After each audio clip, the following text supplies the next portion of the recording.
Hi Steve, welcome back to another episode of Generation Tech. It's me, Alan. I'm just messing with you. Don't throw your phone. I'm not trapped inside of here. Okay, serious face.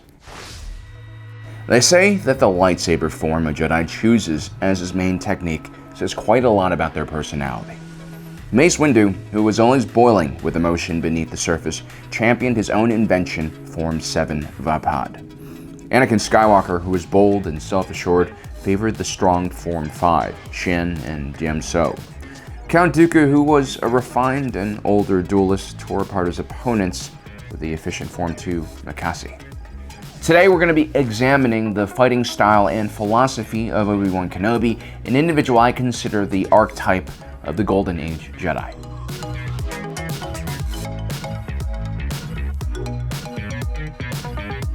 When a Force-sensitive baby is first stolen, taken, gifted to the Jedi Order, they're taken to the center of the Jedi Temple, where they're raised in an almost kibbutz-style communal rearing program.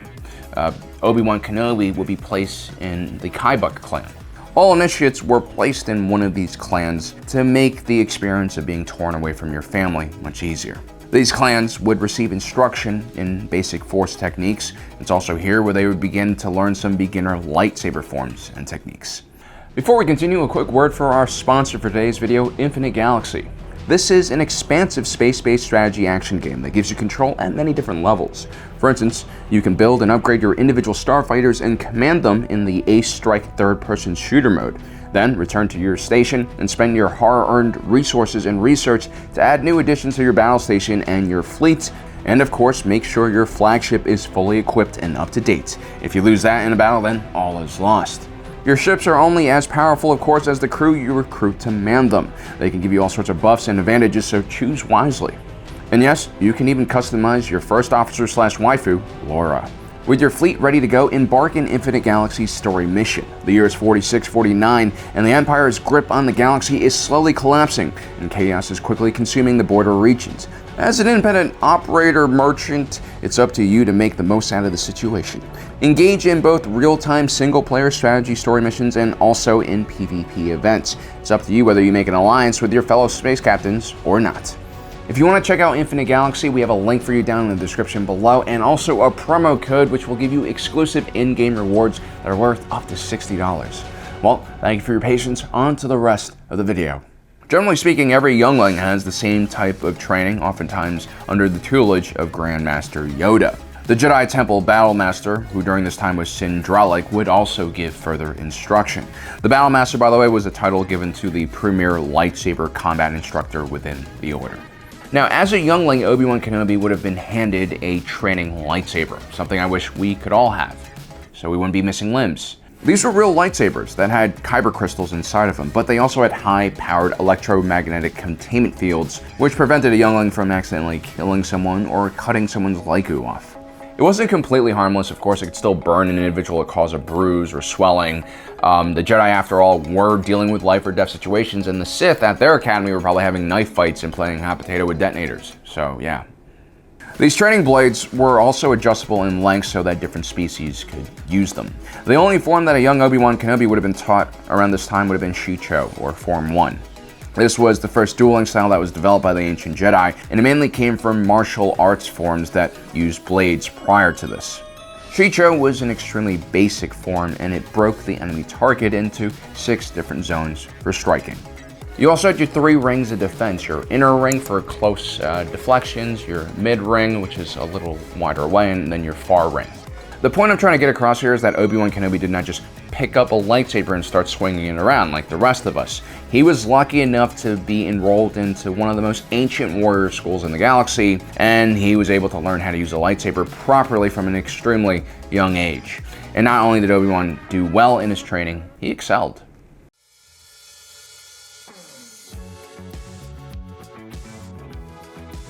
See, the thing that people don't realize is not all younglings are chosen by Jedi Knights to become Padawan.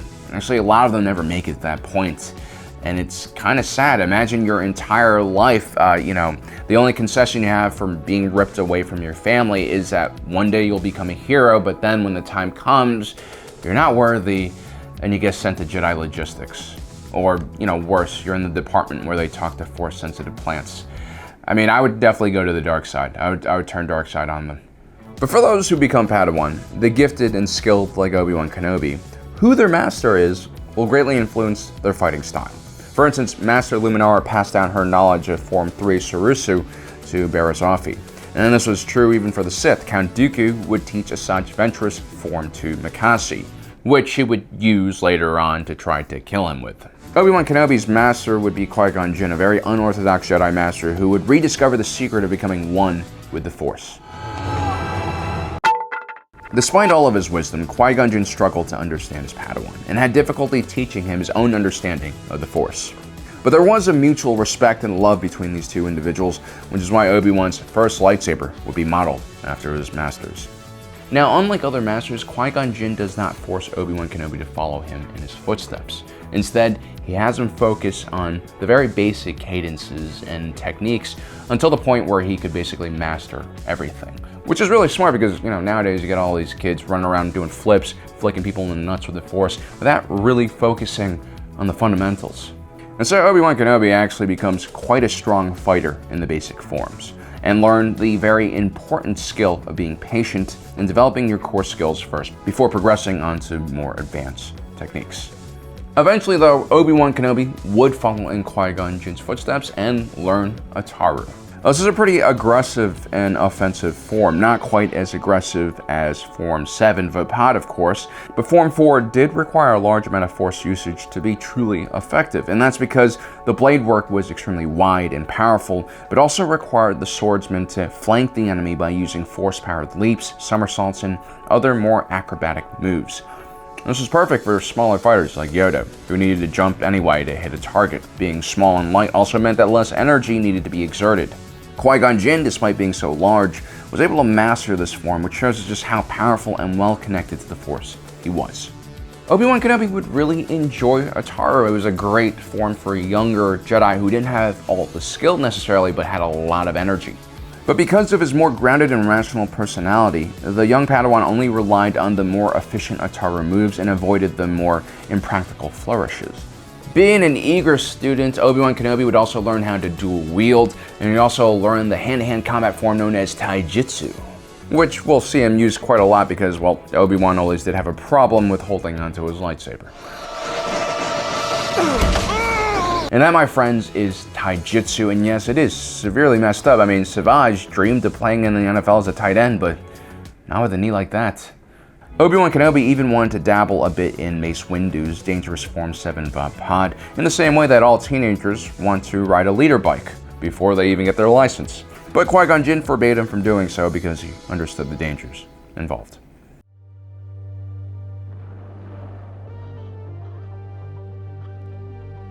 Then during the blockade of Naboo, we see one of Obi-Wan's first major challenges, a duel against the Sith assassin Darth Maul, who had just moments before skewered his master Qui-Gon Jinn. Qui-Gon Jinn had used Ataru, perhaps too carelessly, and had grown exhausted as a result and slipped up. This was an amazing victory for Darth Maul, who up until this point was pretty much unproven. This would be the first Jedi notch in his belt. He would lose his belt shortly after. And it was amazing because Qui-Gon Jinn was considered one of the top duelists in the entire Jedi Order. Obi-Wan Kenobi should have easily been defeated by him. Darth Maul was already using the Sith art of Dun Mak, which essentially allowed him to feed on the despair of the young Padawan seeing his master die. It's one of the few times where we see Obi-Wan Kenobi approach passion and let down his restraint in the middle of a combat scene. I wouldn't say that Obi-Wan's tapping into the dark side here quite yet, but he definitely stuns Darth Maul a bit and puts him on the defensive. Obi-Wan even manages to break Maul's lightsaber in half, which really does wake up the Zabrak. It's at this point that Maul's skill and experience comes into play, and he manages to use a Force push to unarm Obi-Wan. Of course, Obi-Wan Kenobi has always been a bit lucky, and Maul lets his guard down just long enough for him to recover.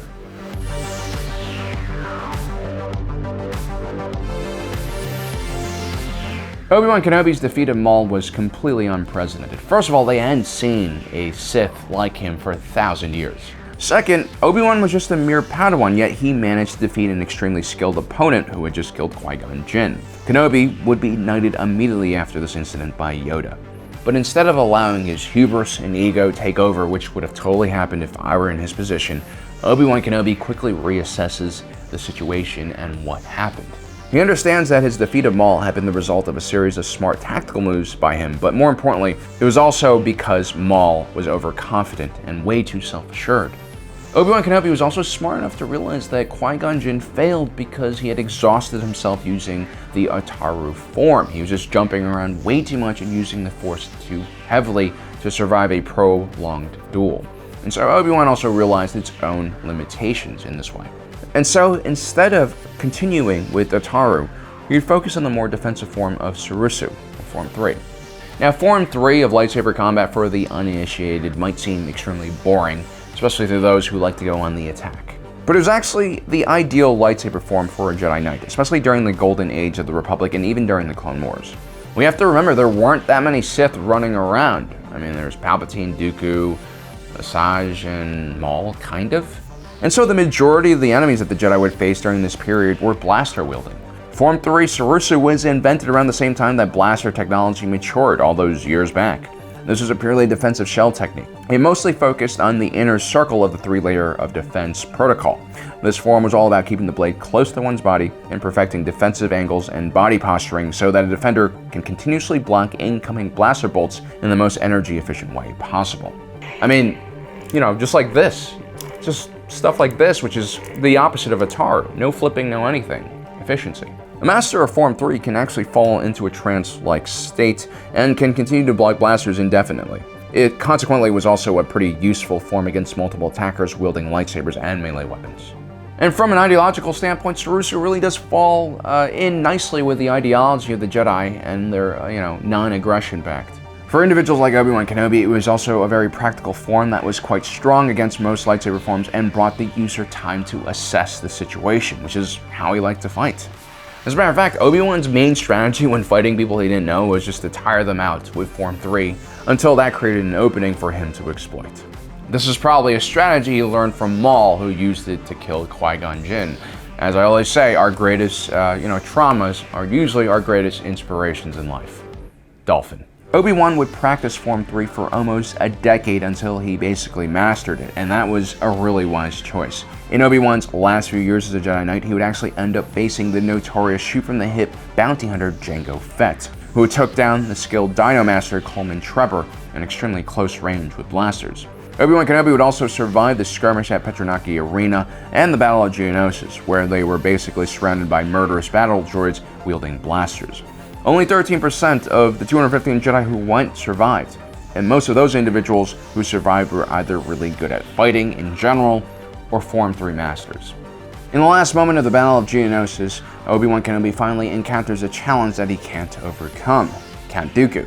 The master of Obi-Wan's former master Qui-Gon Jinn, Count Dooku was a practitioner of Makasi, the second form of lightsaber combat created shortly after the first schism between the Darksiders and the Jedi. This was the first dueling form specifically created for fighting other Force users using lightsabers. Form 2 is characterized by extremely precise movements, including counters and guards against disarms. This was a really useful form against Form 1's more basic sweeping attacks. This was not an easy form to master though, but Count Dooku was no ordinary Sith.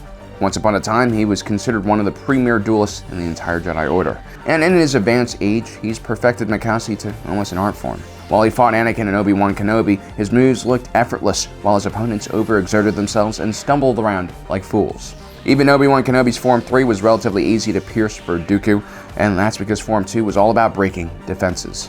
And it was just as energy efficient as Form 3, if not more, so Obi Wan Kenobi's strategy of tiring out his opponent could not possibly work here. In order to truly defeat Form 2, one has to actually go on the offensive, instead of allowing the Form 2 user to poke and prod the Form 3 fighter's defenses. We also have to remember that Form 3 was all about defending against multiple blaster rounds and strikes, and so this was not the most precise form of defensive shell. It was all about maximum coverage, and so a single duelist armed with Makasi can easily pierce through that defense.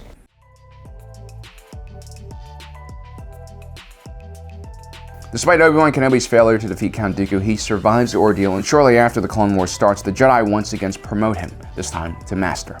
He is, after all, the only Jedi in the entire Order to have fought two separate Sith Lords and survived. Now, during the Clone Wars, Obi-Wan Kenobi would actually have decent success fighting another Makasi user, Asajj Ventress. She was quite skilled with the blade and trained directly beneath Count Dooku, but her Makasi is certainly less refined and less precise. Plus, she's a Jar-Kai adherent, which means she dual wields. I would personally argue that Jar-Kai and Makasi don't work very well together. And that's because Jar-Kai usually depends on the fighter using a flurry of blows to unbalance and disarm the enemy. Makasi, of course, is more about being patient and efficient and waiting for an opening to strike. When you combine Makasi with Jar-Kai, it actually is more similar to fighting multiple opponents, and so Obi Wan Kenobi's Form 3 is able to allow him to handle himself against Asajj Ventress with relative ease. And he does this on multiple occasions. Later on in the war, Obi Wan Kenobi would meet Savage Opress, the brother of Maul. The large Zabrak was infused with dark side magic from Dathomir. Obi Wan Kenobi struggles fighting against Savage at first because of his pure brute strength. He wouldn't be the only Jedi, of course, who has issues with this type of physicality coming from Savage, but the large Zabrak was way too unskilled and clumsy to actually prevail over Obi-Wan. Plus, Obi Wan Kenobi was really good at learning about his enemies. Once he fights an individual once, he would eventually be able to learn how to take them out, which is why he's able to eventually fight Maul and Savage together all at once and hold his own. Eventually, Obi Wan Kenobi would encounter Count Dooku once again during the Battle of Coruscant, but this time during their duel, Obi Wan Kenobi is caught off guard twice by Dooku's forced telekinesis, and the second time the Count uses the skill, Obi Wan Kenobi is sent flying across the room and is knocked out. So guys, as you can see, Obi Wan Kenobi can be defeated, but he is a very humble individual and he does learn from his defeats. His biggest weakness has to be Makasi form, especially in the hands of someone like Count Dooku, who's a really refined swordsman. Now, obviously the Inquisitors are nowhere near as talented as Count Dooku, so I don't really see them giving Obi Wan Kenobi that much trouble. Obviously, he's a bit rusty, as we've seen in the first 2 episodes, but I'm sure he'll catch up real soon, and he'll be able to defeat all of them. Well guys, I hope you enjoyed today's episode. Don't forget to subscribe and hit that notification button down below so you don't miss out on the rest of our awesome content. As usual, my name is Alan, and my allegiance is to the Republic, to democracy.